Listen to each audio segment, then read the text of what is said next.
Hello viewers. तो आज हम स्टार्ट करने वाले हैं रेडॉक्स रिएक्शंस। उसमें हम मेन चीज़ समझेंगे आज कि ऑक्सीडेशन नंबर कैसे फाइंड आउट करते हैं किसी भी एलिमेंट का किसी कंपाउंड के अंदर। तो चलिए पहले सीखते हैं कि how do you find the oxidation number on the element of A compound. तो सबसे पहले हमें कुछ बेसिक एलिमेंट्स पे उसका चार्ज या ऑक्सीडेशन नंबर पता होना चाहिए।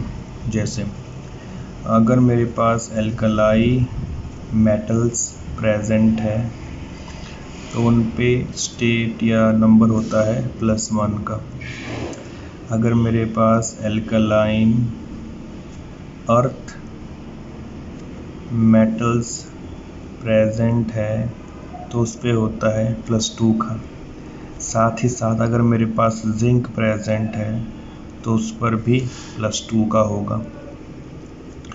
अगर मेरे पास एल्यूमिनियम है तो उस पर +3 का चार्ज होगा। अगर मेरे पास प्रेजेंट है लेट्स से फ्लोरीन तो उस पर होगा -1 का चार्ज। अगर मेरे पास हाइड्रोजन है तो उस पर +1 हो सकता है या -1 हो सकता है। +1 कब होगा? जब वो कंबाइन होगा विद नॉन मेटल, और -1 होगा जब वो कंबाइन होगा विद मेटल।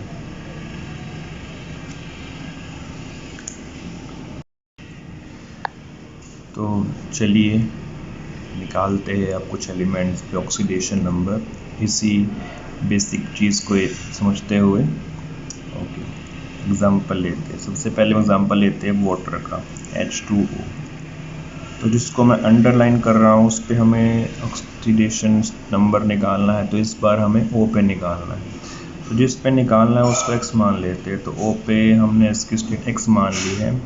अब क्योंकि O नॉन मेटल है तो H पे चार्ज लिया जाएगा +1 का। तो यहाँ पे हम करेंगे चार्ज बैलेंसिंग मेथड, यानी कि क्योंकि ये कंपाउंड कम्प्लीटली न्यूट्रल है तो इस मॉलिक्यूल पे चार्ज 0 का हुआ, यानी कि हाइड्रोजन का चार्ज प्लस में ऑक्सीजन का चार्ज मिल के 0 बनाना चाहिए। तो यहाँ पे 2 हाइड्रोजन है तो 2 मल्टीप्लाई बाय +1 जो उसका चार्ज था, प्लस में x जो चार्ज था ऑक्सीजन का =0। तो इसको सोल्व करेंगे तो हमारे पास x निकल के आएगा -2, यानी कि इस केस में ऑक्सीजन पे चार्ज था -2 का। एग्जाम्पल हम लेते हैं एक और यहाँ पे। ओके, और एक और बात मैं कहूँगा कि most of the time oxygen पे चार्ज -2 का रहेगा अगर वो किसी मेटल से कंबाइन है। तो किसी किसी केस में उस पर -1 का चार्ज भी हो सकता है, वो हम पता कर लेंगे उसके नाम की हेल्प से और देखेंगे हम बाद में। चलिए आगे देखते हैं। एग्जाम्पल नंबर 2, मुझे दिया गया है लेट्स से यहाँ पे NH3। तो मुझे अब N पे चार्ज निकालना है। रूल वही है, N को X मान लेते हैं। X पे चार्ज +1 का, क्योंकि N एक नॉन मेटल है। क्योंकि कंपाउंड न्यूट्रल है तो इन दोनों का चार्ज मिला के 0 आना चाहिए। तो मेरे पास 3 हाइड्रोजन है, मल्टीप्लाई बाय +1 प्लस में x =0। सॉल्व करेंगे तो x हमारे पास निकल के आएगा -3 का। एक और केस लेते हैं। अब मान लीजिए मेरे पास दिया गया है NF3, मुझे इस पे चार्ज निकालना है N पे।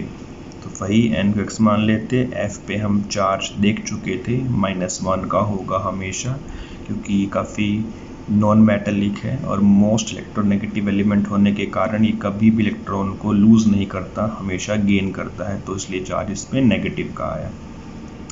तो X + 3 × -1 = 0। On solving it X हमारे पास निकल के आएगा +3 का। एक और केस लेते हैं।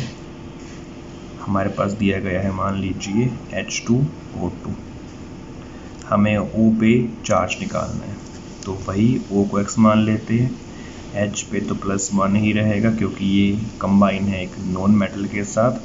तो 2 हमारे पास हाइड्रोजन है, तो 2 × +1 + 2x। हमने एक O पे X मानना है तो 2O का 2x हो जाएगा = 0। ऑन सॉल्विंग x निकल के आता है -1। तो जब आपके O पे -1 का चार्ज, यानी कि अगर हमें कंपाउंड दिया हो O2 नेगेटिव इस तरह का, तो इसे हम पर ऑक्साइड कहते हैं। ओके, आगे देखते हैं। हमारे पास कंपाउंड दिया है SO4 2 नेगेटिव। S पे चार्ज निकालना है। मैंने बताया था पहले कि मोस्टली ऑक्सीजन पे चार्ज -2 का रहेगा, तो इस केस में ऑक्सीजन पे चार्ज -2 का है। S पे हमें चार्ज निकालना है तो x मान लेते हैं।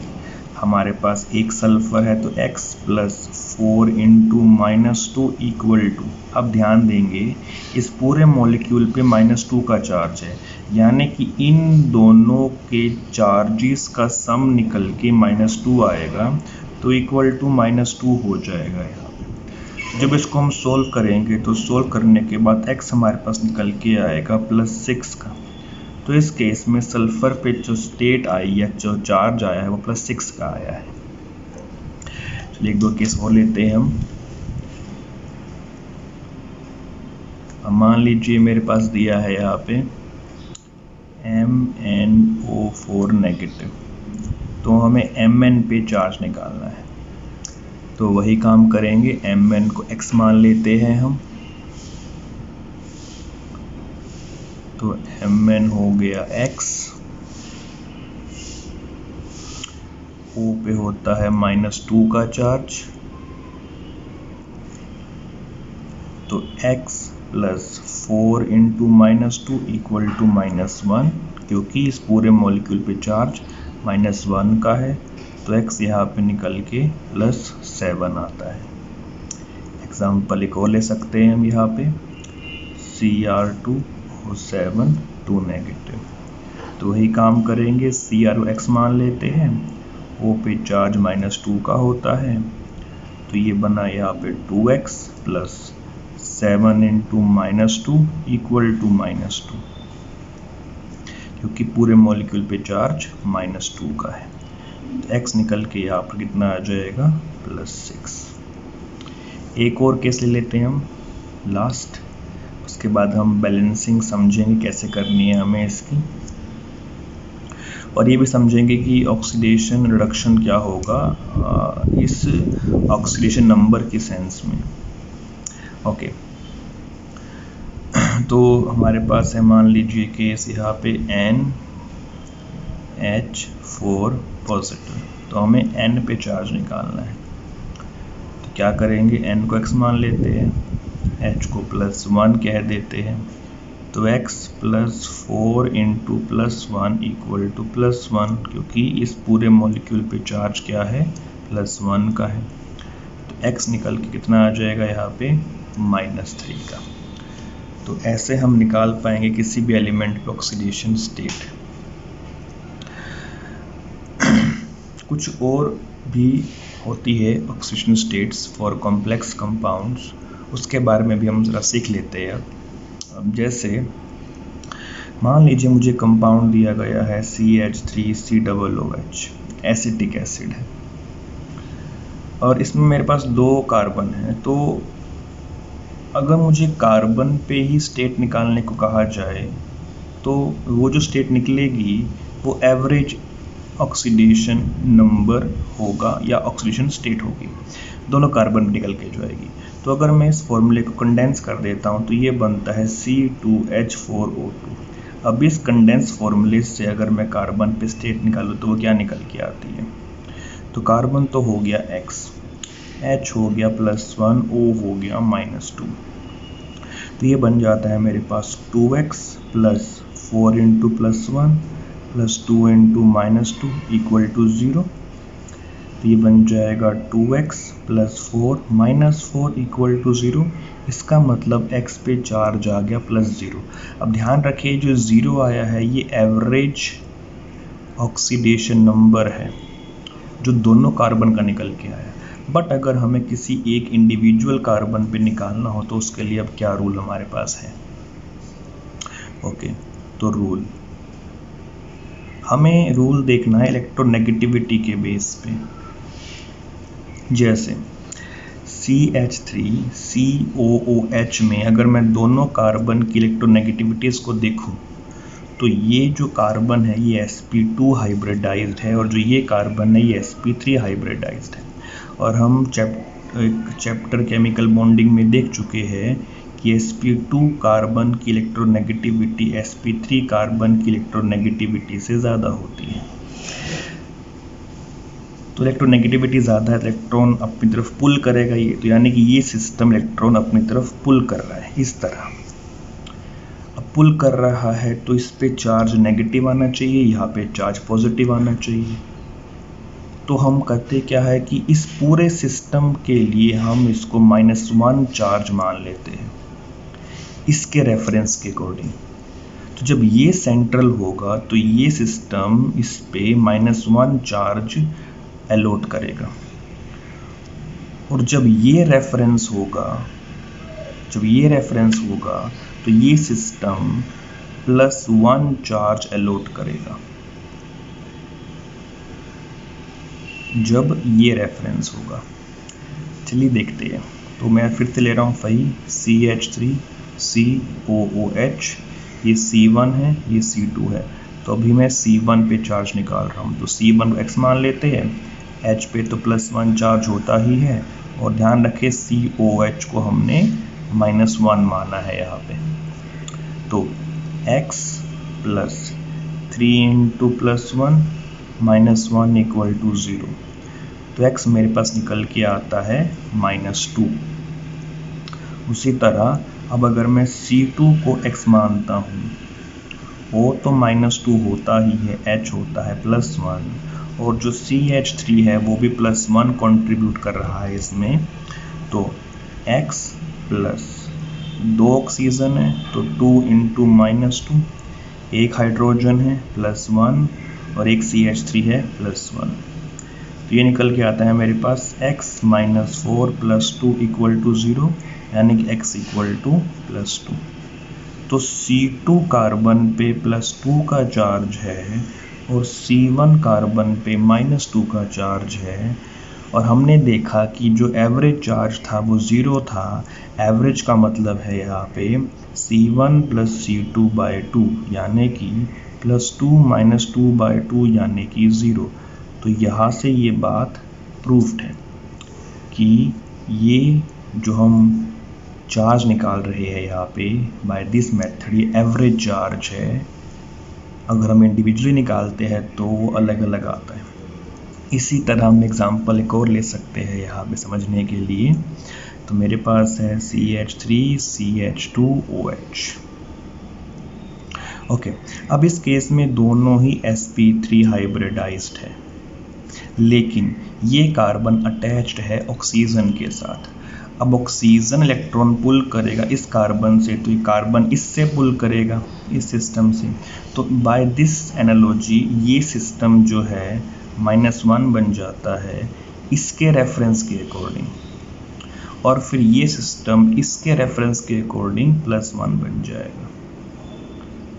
ध्यान रखें यहाँ पे सारा खेल इलेक्ट्रॉन पुल करने का है, तो ये सिस्टम जो है इलेक्ट्रॉन पुल ज़्यादा करता है इसके मुकाबले, तो ये -1 और ये +1।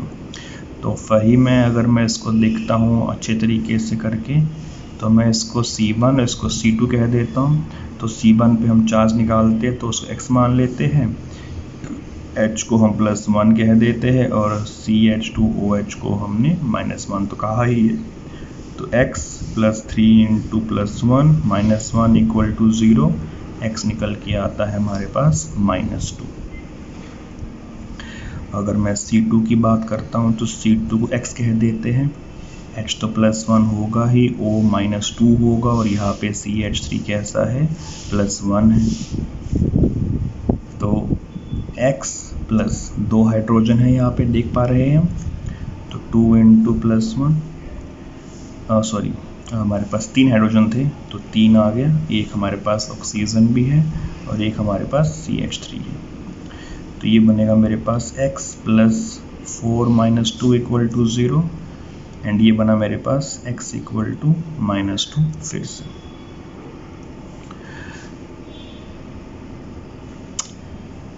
ठीक है, तो अगर मैं यहाँ पे इसकी एवरेज ऑक्सीडेशन नंबर निकालता हूँ तो क्या बनेगा, -2 - 2 यानी कि -2। Let us prove that by whole.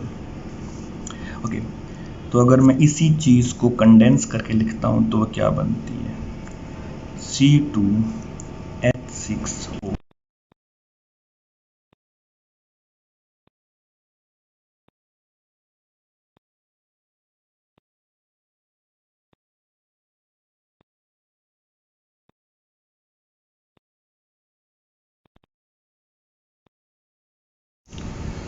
चलिए एक एग्जांपल और लेते हैं हम इसमें।